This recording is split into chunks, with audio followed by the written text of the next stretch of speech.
ಇಂದಿನ ವಿಚಾರ ನಿಮಗೆ ವಚನ ಸಾಹಿತ್ಯದಲ್ಲಿ ಆಹಾರ ಸಂಸ್ಕೃತಿ.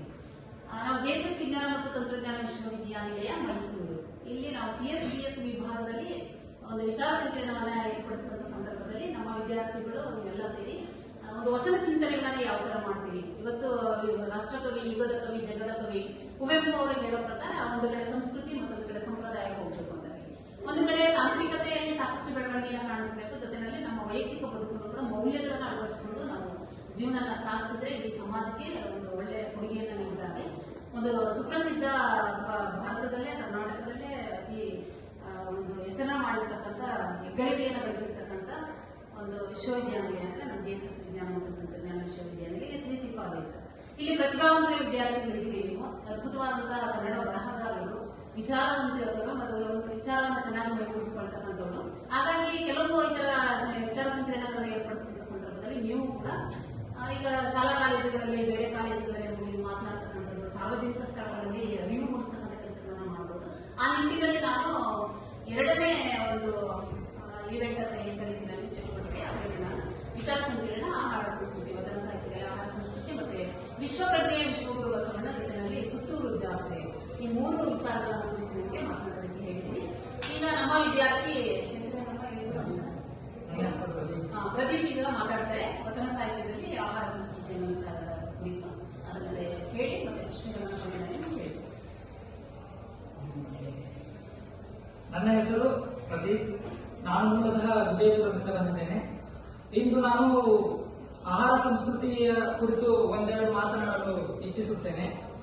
ಮೊದಲನೆಯದಾಗಿ 12ನೇ ಶತಮಾನ ಪರಿವರ್ತನೆಯ ಕಾಲ. ಮನುಕುಲ ಕಂಡಂತಹ ಅತಿ ದೊಡ್ಡ ಪರಿವರ್ತನೆಯ ಕಾಲವೆಂದರೆ ಅದು 12ನೇ ಶತಮಾನವೆಂದು ಹೇಳುವುದು ತಪ್ಪಾಗುವುದಿಲ್ಲ. 12ನೇ ಶತಮಾನದಲ್ಲಿ ನಮ್ಮ ವಚನಕಾರರು ಸಮಾಜದಲ್ಲಿದ್ದಂತಹ ಜಾತಿ ಭೇದ, ಲಿಂಗ ಭೇದ ಇವುಗಳನ್ನು ಬದಿಗಿಟ್ಟು ಸಮಾಜದಲ್ಲಿ ಸಮಾನತೆಯನ್ನು ತರಲು ಸಾಕಷ್ಟು ಕಷ್ಟವನ್ನು ಪಟ್ಟು ನಮಗಾಗಿ ಒಂದು ಒಳ್ಳೆಯದಾದ ದಾರಿಯನ್ನು ತಮ್ಮ ವಚನಗಳ ಮೂಲಕ ಹೇಳಿಕೊಟ್ಟು ಹೋಗಿದ್ದಾರೆ. ಕೇವಲ ಸಮಾಜವನ್ನು ಹಿತಕರವಾಗಿ ಮಾಡುವುದಷ್ಟೇ ಅಲ್ಲದೆ ಅವರು ಆಹಾರ ಸಂಸ್ಕೃತಿಯ ಬಗ್ಗೆಯೂ ಸಾಕಷ್ಟು ವಿಚಾರ ದಾರಿಗಳನ್ನು ನಮಗೆ ನೀಡಿ ಹೋಗಿದ್ದಾರೆ. ಉದಾಹರಣೆಗೆ ಅಕ್ಕ ಮಹಾದೇವಿಯವರು ತಮ್ಮ ವಚನಗಳಲ್ಲಿ ಹೇಳುತ್ತಾರೆ, ಕಿರಿದು ಮಾಡಿರಣ್ಣ ಆಹಾರವ ಕಿರಿದು ಮಾಡಿ. ಅರ್ಥಾತ್ ಆಹಾರವನ್ನು ನಮ್ಮ ಅನುಕೂಲಕ್ಕೆ ತಕ್ಕಂತೆ, ನಮ್ಮ ಅನಿವಾರ್ಯಕ್ಕೆ ತಕ್ಕಂತೆ ನಾವು ಮಾಡಬೇಕೇ ವಿನಃ ನಮ್ಮ ಹತ್ತಿರ ಜಾಸ್ತಿ ಹಣ ಇದೆ ಅಥವಾ ಶ್ರೀಮಂತಿಕೆ ಇದೆ ಎಂದು ಅತಿಯಾಗಿ ಆಹಾರವನ್ನು ತೋರಿಸುವುದಕ್ಕಾಗಿ ಮಾಡಿಕೊಳ್ಳಬಾರದು. ಅತಿಯಾದ ಆಹಾರ ಸೇವನೆಯಿಂದ ನಮ್ಮ ಮನೋವಿಕಾರ ಹಾಗೂ ದೇಹ ವಿಕಾರ ಉಂಟಾಗಿ ನಾವು ಮಾಡುವ ಕಾರ್ಯಸಾಧನೆಯಲ್ಲಿ ಕೆಡುಕು ಉಂಟು ಮಾಡುತ್ತದೆ. ಆದ್ದರಿಂದ ನಾವು ಆಹಾರವನ್ನು ನಮ್ಮ ಇತಿಮಿತಿ ಅರಿತು ಸೇವಿಸಿ ಹೆಚ್ಚಾಗಿ ಉಳಿದಿದ್ದನ್ನು ಸಮಾಜಕ್ಕೆ ನೀಡಿ ಬಡವರ ಕಲ್ಯಾಣ ಮಾಡಬೇಕಾಗಿ ವಚನಕಾರರು 12ನೇ ಶತಮಾನದಲ್ಲಿಯೇ ನಮಗೆ ತಿಳಿಸಿಕೊಟ್ಟು ಹೋಗಿದ್ದಾರೆ. ಅದೇ ರೀತಿ ಅಕ್ಕಮ್ಮನವರು ಸಹ ತಮ್ಮ ವಚನಗಳಲ್ಲಿ ಬೆಳ್ಳುಳ್ಳಿ, ಈರುಳ್ಳಿ, ಬಂಗಿ ಹಾಗೂ ನುಗ್ಗೆಯನ್ನು ಆದಷ್ಟು ಕಡಿಮೆ ಪ್ರಮಾಣದಲ್ಲಿ ಸೇವಿಸುವುದರಿಂದ ನಮ್ಮ ಕಾರ್ಯಸಾಧನೆಯಲ್ಲಿ ಅದು ಒಳ್ಳೆಯದಾಗಿ ತೋರಿಸಿಕೊಡುತ್ತದೆ. ಆದ್ದರಿಂದ ಕೇವಲ ಈಗ ಒಂದು ಅಗಳು ಅನ್ನಕ್ಕೆ ಎಷ್ಟೊಂದು ಬೆಲೆ ಇರುತ್ತದೆ. ಏಕೆಂದರೆ ಆ ಒಂದು ಅಗಳು ಅನ್ನವನ್ನು ನಮ್ಮ ತಟ್ಟೆಯಲ್ಲಿ ಬರುವುದಕ್ಕೆ ಹಿಂದೆ ರೈತನ ಶ್ರಮ ಅಷ್ಟಿಷ್ಟಲ್ಲ. ಎಷ್ಟೋ ಸತಿ ಸರಿಯಾದ ಬೆಳೆ ಬರುವುದಿಲ್ಲ, ಬೆಳೆ ಬಂದರೆ ಮಳೆ ಇರುವುದಿಲ್ಲ, ಮಳೆ ಇದ್ದರೂ ಬೆಳೆ ಸಿಗುವುದಿಲ್ಲ. ಆದ್ದರಿಂದ ಅವರು ಪಟ್ಟ ಕಷ್ಟಕ್ಕೆ ನಾವು ಸರಿಯಾದ ಮೌಲ್ಯವನ್ನು ನೀಡಬೇಕಾಗುತ್ತದೆ. ನಾವು ಅನ್ನವನ್ನು ವೇಸ್ಟ್ ಮಾಡಿದಲ್ಲಿ ಅವರು ಪಟ್ಟ ಕಷ್ಟಕ್ಕೆ ಹಾಗೂ ನಮ್ಮ ಭೂಮಿಗೆ ನಾವು ಅಪಮಾನ ಮಾಡಿದಂತಾಗುತ್ತದೆ. ಆದ್ದರಿಂದ ನಮ್ಮ ಕಡೆ ಒಂದು ಗಾದೆ ಇದೆ, ಕುಂಬಾರನಿಗೆ ವರುಷ ದೊಣ್ಣೆಗೆ ನಿಮಿಷ ಎಂದು. ಆತ ಕುಂಬಾರ ಆ ಮಡಿಕೆಯನ್ನು ಮಾಡಲು ವರ್ಷಾನುಗಟ್ಟಲೆ ಕಷ್ಟಪಟ್ಟಿರುತ್ತಾನೆ. ಆದರೆ ನಮಗೆ ಅದು ಯಾವುದು ಕಾಣುವುದಿಲ್ಲ.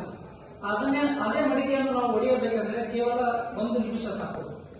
ಅದೇ ರೀತಿ ರೈತ ಪಟ್ಟ ಕಷ್ಟ ನಮ್ಮ ಕಣ್ಣಿಗೆ ಕಾಣದಿದ್ದರೂ ಅವನು ಪಟ್ಟ ಕಷ್ಟಕ್ಕೆ ನಾವು ಬೆಲೆ ಕೊಟ್ಟು ಆಹಾರವನ್ನು ವೇಸ್ಟ್ ಮಾಡದೆ ಅದನ್ನು ಇತಿಮಿತಿಯಿಂದ ಸೇವಿಸಬೇಕು. ಇದೇ ರೀತಿಯಾಗಿ ವಚನಕಾರರು ತಮ್ಮ ವಚನಗಳಲ್ಲಿ ಆಹಾರ ಸಂಸ್ಕೃತಿ ಹಾಗೂ ಆಹಾರ ಪದ್ಧತಿಗಳ ಕುರಿತಾಗಿ ಸಾಕಷ್ಟು ಹೇಳಿದ್ದಾರೆ. ಅವರು ಮುಖ್ಯವಾಗಿ ಹೇಳಿದ್ದೆಂದರೆ ಆಹಾರವನ್ನು ನಾವು ಪ್ರಸಾದವನ್ನು ಸ್ವೀಕರಿಸಬೇಕು. ಆಹಾರವನ್ನು ಪ್ರಸಾದವಾಗಿ ಏಕೆ ಸ್ವೀಕರಿಸಬೇಕೆಂದರೆ ಪ್ರಸಾದವನ್ನು ಸ್ವೀಕರಿಸುವ ಸಂದರ್ಭದಲ್ಲಿ ನಮ್ಮ ಮನಸ್ಸಿನಲ್ಲಿ ಹೊಟ್ಟೆ ತುಂಬಿಸಿಕೊಳ್ಳುವುದರ ಬದಲಾಗಿ ಮನಸ್ಸು ತುಂಬಿಸಿಕೊಳ್ಳುವುದರ ಬಗ್ಗೆ ಗಮನವಿರುತ್ತದೆ. ಏಕೆಂದರೆ ಮನಸ್ಸು ತುಂಬಿದಾಗ ಸ್ವಲ್ಪ ಆಹಾರ ತಿಂದರೂ ಕೂಡ ಅದನ್ನು ನಾವು ತೃಪ್ತಿಯಿಂದ ಸ್ವೀಕರಿಸುತ್ತೇವೆ. ಅದೇ ನಾವು ಬೇರೆ ಅಡ್ಡದಾರಿ ಹಿಡಿದು ಬೇರೆ ಯಾವುದಾದ್ರೂ ಕೆಟ್ಟ ಕೆಲಸ ಮಾಡಿ ಅದರಿಂದ ಗಳಿಸಿದ ಹಣದಿಂದ ಎಷ್ಟೇ ನಾವು ಆಹಾರವನ್ನು ಸ್ವೀಕರಿಸಿದರೂ ಕೂಡ ಅದು ನಮ್ಮ ಮನಸ್ಸಿಗೆ ಶಾಂತಿಯನ್ನು ಉಂಟು ಮಾಡುವುದಿಲ್ಲ. ಅದಕ್ಕಾಗಿ ನಿಯತ್ತಿನಿಂದ ದುಡಿದು ಅದರಿಂದ ಸ್ವಲ್ಪವೇ ಹಣ ಬಂದರೂ ಕೂಡ ಅದರಿಂದ ಎಷ್ಟು ನಮ್ಮ ಜೀವನಕ್ಕೆ ಬೇಕಾಗಿದೆಯೋ ಅಷ್ಟನ್ನು ಮಾತ್ರ ಅಳವಡಿಸಿಕೊಂಡು ಅದರಲ್ಲೇ ಸಂತೃಪ್ತಿಯನ್ನು ಕಾಣೋಣ. ಇದೇ ನಮ್ಮ ವಚನಕಾರರು ನಮಗೆ ತೋರಿಸಿದಂತ ದಾರಿ. ಇದರಲ್ಲೇ ನಾವೆಲ್ಲರೂ ನಡೆದು ಒಂದು ಸ್ವಸ್ಥ ಶುದ್ಧವಾದ ಸಮಾಜವನ್ನು ನಿರ್ಮಿಸೋಣ ಎಂದು ಈ ಮೂಲಕ ಹೇಳಲು ಬಯಸುತ್ತೇನೆ. ಧನ್ಯವಾದಗಳು.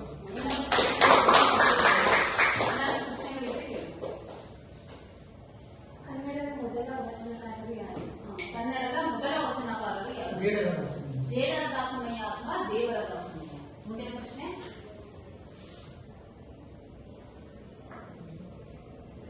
ಮುಂದೆ ಏನಾದರೂ ಪ್ರಶ್ನೆ ಇದೆಯಾ?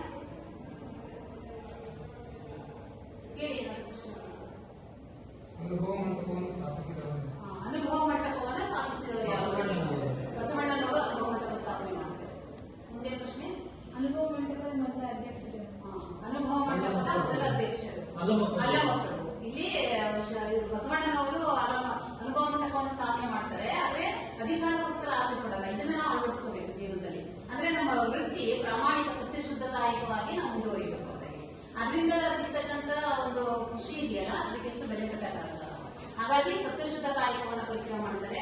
ಅಂದ್ರೆ ಜಾತೀಯತೆಯನ್ನು ಉಂಟಾಗ್ತಾರೆ. ಹೆಣ್ಣು ಮಕ್ಕಳಿಗೆ ಸ್ವತಂತ್ರವಾಗಿ ಅವರೆಲ್ಲ ಕ್ಷೇತ್ರಗಳಲ್ಲಿ ಹೆಸರು ಮಾಡ್ಕೋಬೇಕು, ಸ್ವತಂತ್ರವಾಗಿ ಅಭಿವ್ಯಕ್ತಿ ಸ್ವಾತಂತ್ರ್ಯ ಸಿಗಬೇಕು ಅನ್ನೋದನ್ನು ಹೋರಾಟ ಮಾಡ್ತಾರೆ.